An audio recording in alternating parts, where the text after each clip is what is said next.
Assalamualaikum warahmatullahi wabarakatuh. Salam sejahtera bagi kita semua. Jumpa lagi di Bincang Hebat di rumah persiapan kembali ke Undang-Undang Dasar 1945 atau yang biasa disingkat RPK UUD 1945. Kali ini kita kedatangan tamu, seorang doktor yang peduli dengan konstitusi Indonesia, Dr. Sutoyo Abadi. Assalamualaikum, Pak. Waalaikumsalam warahmatullahi wabarakatuh. Silakan Pak Pri sebagai tuan rumah. Mas Toyo, Siap. pertama saya ucapkan terima kasih kehadirannya. Selamat datang di Jakarta. Siap. Jauh-jauh dari Semarang ini.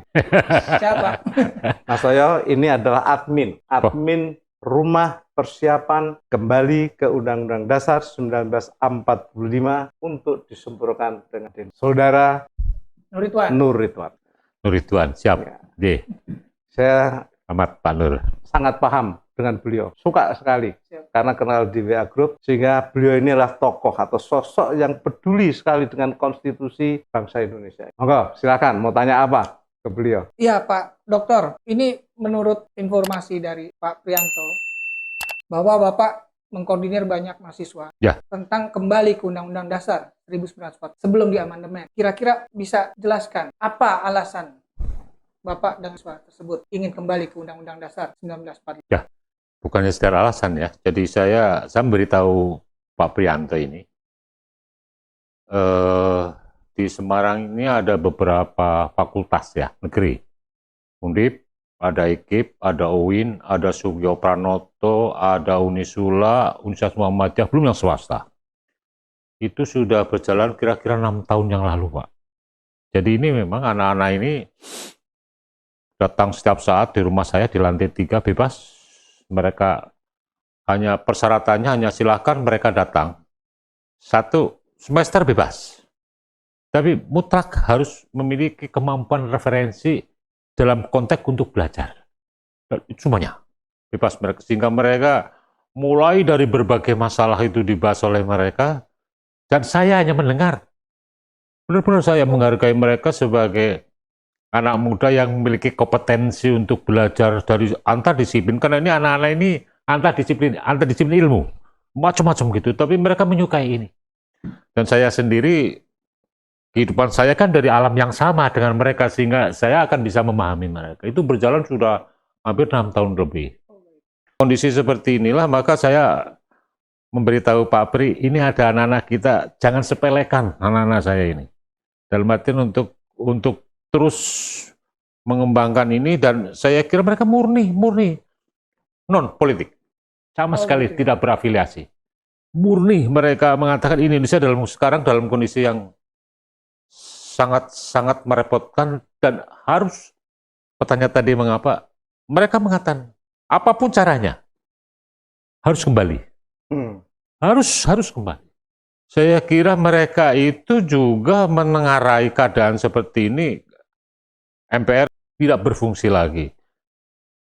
Jangankan MPR, mereka kritisi aja di DPR juga dalam kondisi yang sekarang ini tidak berfungsi lagi. Mereka itu tajam banget, Pak. Dan mengatakan partai politik tidak berfungsi lagi. Akan tiba saatnya kita pertanyaan, ini mau kembali dengan cara bagaimana?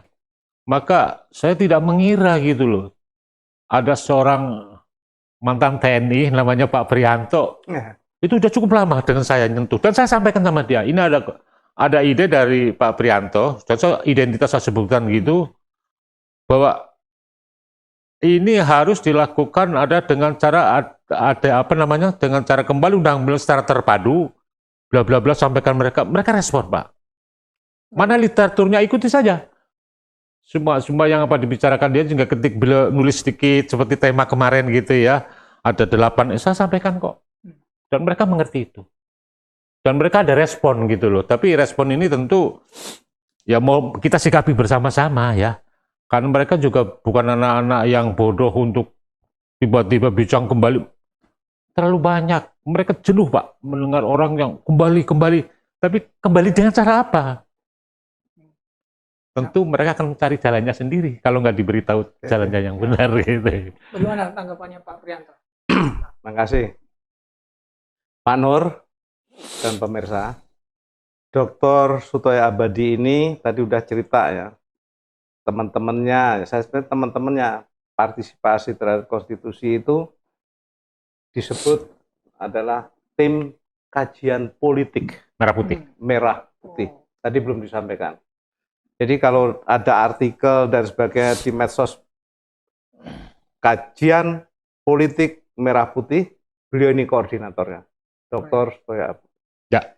Jadi sebagaimana sampai Pak Nur, saya juga kaget setelah mendengar beliau cerita itu. Ternyata tidak bisa digebyah uyah bahwa generasi muda saat sekarang ini tidak peduli terhadap negara, tidak peduli terhadap kehidupan masyarakat, tidak peduli dengan konstitusi. Enggak, tajam sekali. Jadi terima kasih ya, sekali lagi. Barangkali ini sudah berkenan. waktunya untuk ketemu saya. Ketemu partner untuk berpikir bersama. Saya tidak mengira akan berpikir dengan beliau untuk ada ide cemerlang yang seperti ini. Makanya di sini di rumah persiapan ini yang Bapak Prianto prakarsai. Ya. Ya, kita pengen rumah persiapannya benar-benar rumah. Siapapun yang peduli terhadap negara dan bangsa ini, terhadap konstitusi, bisa hadir, bisa menyampaikan kepada masyarakat. Gitu Mas Toyo. Gitu loh. Ya. Mas Toyo itu adalah yang kedua. Oh. Kemarin adalah Mas Indrajit, kedua. Yang akan datang lagi ada dari Purnawirawan. Siap. Waduh, udah deh. Tapi ada lagi, tadi yang belum dibuka ya. Apa itu, Pak? Kecenderungan orang habis tanya mengapa, terus tanya bagaimana caranya. Apa yang didiskusikan dari anak-anak muda ini? Jadi anak ini sebenarnya ada dalam prosesnya kebingungan Pak ya. Kebingungan. Mereka mengerti sistem MPR yang dulu itu tahu semuanya. Ada utusan daerah, golongan dan sebagainya tahu semuanya begitu. Tapi ketika konstelasi politik ini sudah berubah, mereka juga bertanya-tanya. Apalagi ada benturan di bawah sekarang ini untuk bilang soal Undang-Undang 45 dengan cara ini kan ada cerita khusus perbedaan amandemen dengan adendum kan sebenarnya, dan itu juga lucu-lucu juga. Tapi mahasiswa ini tahu dengan pengertian secara literatur yang benar, dan tahu bahwa cara adendum ini cara yang salah. Mereka tahu bahwa 95% dari pasal sudah diubah, itu tahu semuanya. Dampaknya mereka merasakan semua. Jadi kalau tadi cara apa yang harus kita kembali, justru saya berikan literatur dari Papri ini. Ini ada alternatif. Karena saya menemukan ada tokoh seperti teman kita lah ya, dari DPD atau mungkin ada G45, sampai sekarang belum ada. Mereka emosi ya, emosi. Kembali, verbal. Tapi kita kembali dengan cara apa? Bapak bisa kembali dengan cara untuk memanfaatkan MPR? No, saya bilang itu. Bapak bisa akan kembali 45 dengan cara, saya kira kalau kudeta jelas sesuatu yang tidak mungkin ya, sangat-sangat tidak mungkin. Sampai juga saya ketemu dengan Prof. Kailan, sampai sekarang juga belum tentu konsepnya. Mereka menawarkan kembali dengan cara konvensi misalnya. Terus bagaimana ini? Kalau semua bicara kembali tanpa ada jalan keluar, saya harapkan dari rumah persiapan kembali ini akan ada sebuah ide segar gitu. Itu betul, ini harapan betul. Jadi kerisauan beliau itu tadi kan benar. Setelah orang tanya, mengapa kita harus kembali? Mesti tanya, ya bagaimana caranya? Bagaimana harus kembali? Jadi Mas Toyo ini sudah pernah baca buku saya, dan di WA Group sudah saya sampaikan, dan sudah disampaikan kepada teman-teman mahasiswa kan sana kan ya. Ya. Jadi memang gini Mas Toyo, kita udah masuk bagaimana caranya. Ini secara garis besar aja dulu. Ya. Saya tahu Mas Toyo akan kondur ke Semarang kan. Ya. Singkatnya gini aja. Saya ingin menjadi gambaran dari biasanya itu kalau di tentara itu musuh akan berbuat apa atau kita akan berbuat apa. Itu dengan pertelaan, mengkelompok-kelompokkan kemungkinannya. Satu, umpamanya, kita ngajak supaya MPR ya, mengadakan sidang umum atau sidang istimewa kembali. Nah, Mas Toyo tadi udah bilang, impossible. Kalau saya tidak hanya impossible, mengatakan apa ya logis dan proporsional. Gitu loh. Sebab apa? MPR saat sekarang itu bukan pengejauhantahan rakyat Indonesia, gitu loh. Bukan representatif rakyat Indonesia, karena ada golongan yang ditinggalkan. Menurut Founding Fathers yang dulu disebut utusan golongan, ya kan? Ya. Secara sederhana, kalau saya mantan tentara, emangnya TNI, polisi nggak boleh dipilih, ya kan? Nggak boleh milih, terus ditinggal, kan nggak bisa. Ya. Ya golongan. Golongan. Nah. Kedua, kudeta, impossible. Siapa yang mau kudeta? Revolusi. Nah, itu yang di grup kita ada kan, teriak revolusi, tapi nggak Ya, ada yang termasuk menanggapi. Ya, termasuk saya juga. Ya beberapa aja. Revolusi, ya impossible. Konvensi, ya itu. Siapa yang mau bersepakat ini? Ada lagi, udah lama, tapi saya sama teman-teman ya, waktu diskusi di Jogja dan sebagainya, referendum diteriakkan. Ini memang secara akademis nalar, karena melibatkan rakyat. Tapi saya bilang, tolong disimpan. Ketika kita mengajak kembali ke Undang-Undang Dasar 45, untuk kita sebenarnya dengan adendum, jangan sekali-kali menantang dan menawarkan referendum. Sebab apa? Tim-tim itu referendum atau jajak pendapat, kita kalah. Karena barang siapa tidak menguasai sistem, tidak berkuasa, tidak punya dana, mesti kalah. Contohnya apa? Di pemilihan umum, sama pilpres yang kita lakukan sekarang ini. Jadi janganlah, apalagi rakyat. Sekarang kita pakai corong di alun-alun yang keras, mari kita kembali, bla bla bla bla. Rakyat bilang, rakyat tanya, apa itu Undang-Undang Dasar 45? Nggak ngerti. Nggak ngerti, jadi jangan. Terus mau sejarah hukum, gugat, sudah 2, di Bantul sama Jakarta Pusat di sini, nggak bisa. Ya. Terus kalau mau niru tahun 59 dengan dekret presiden, nah ini memerlukan presiden yang kuat, dukungan TNI, dan sebenarnya tidak hanya itu, banyak elemen yang harus didukung. Tapi itu rasanya nggak mungkin saat sekarang. Nah, apa yang saya tulis, yang saya tawarkan, ini baru tawaran aja, mari kita cerna.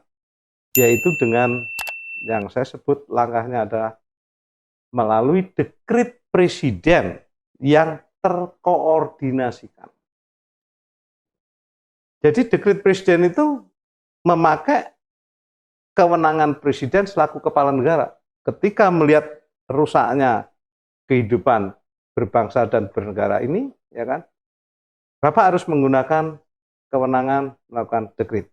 Tapi Pak, isinya harus dari kami rakyat-rakyat ini. Nah gitu, terkoordinasikan itu.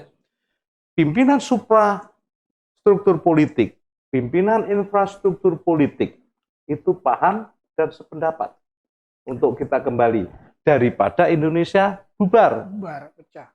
Nah, setelah banyak setuju dari Sabang sampai Merauke, ke Cilangkap, bilang TNI yang memiliki tugas pokok jelas dalam undang-undang, yaitu mempertahankan kedaulatan dan seterusnya itu. Ada presiden, dapat dukungan. Dan itu pun kalau saya ngomong dengan beberapa partai politik, itu sudah ada yang setuju. Saya undang, saya ajak untuk menyampaikan kepada masyarakat partai politik ini, gitu loh. Nah. Itu untuk sementara itu. Tapi kita nggak usah dalam-dalam, sebab rumah persiapan ini masih lama. Takut Mas Toyo ini akan kundur ke Semarang. Enggak. Gitu. Ya saya memang harus kembali lagi, betul. Tapi gitu. mohon nanti kapan-kapan datang lagi Mas. Untuk menyampaikan apa yang perlu didengar oleh rakyat. Ya, saya kira kapan perintah Pak Prianto tidak saya laksanakan. Terima kasih Pak Dr. Sutoyo Abadi. Terima kasih. Demikian teman-teman, bincang hebat kita kali ini. Jangan lupa untuk searching RPK UUD 1945 di YouTube channel agar selalu update episode-episode berikutnya. Salam, sampai jumpa.